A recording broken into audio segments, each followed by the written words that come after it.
అందరికీ నమస్తే అండి. ఈరోజు వీడియోలో నేను మీకు నంబర్ 1 గోధుమ రకమైనటువంటి కాప్లీ గోధుమను మీకు పరిచయం చేస్తున్నాను. చూస్తున్నారు కదా ఈ వీడియోలో మీరు. ఈ గోధుమ పేరు కాప్లీ గోధుమ. ఈ గోధుమ యొక్క ప్రత్యేకత ఏంటంటే ఇది హైబ్రిడైజేషన్ చెందినటువంటి గోధుమ కాదు. ఇది ప్రకృతి సిద్ధంగా నేటివ్గా లభించినటువంటి విత్తనం. ఇది 2000 సంవత్సరాల క్రితం పూర్వకాలం నాటి గోధుమ విత్తనము.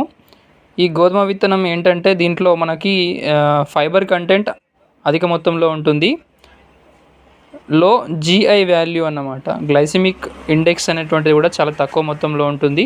ఫైబర్ కంటెంట్ ఎక్కువ, గ్లైసెమిక్ ఇండెక్స్ తక్కువగా ఉంది కాబట్టి ఇది డయాబెటీస్, బీపీ, హార్ట్ ప్రాబ్లమ్స్ ఉన్న పేషెంట్స్కి చాలా మంచి గోధుమ. రోటీ కూడా చాలా సాఫ్ట్గా ఉంటుంది, టేస్టీగా కూడా ఉంటుంది. ఇది పూర్తిగా ప్రకృతి వ్యవసాయ విధానాలలో పండించినటువంటి గోధుమ.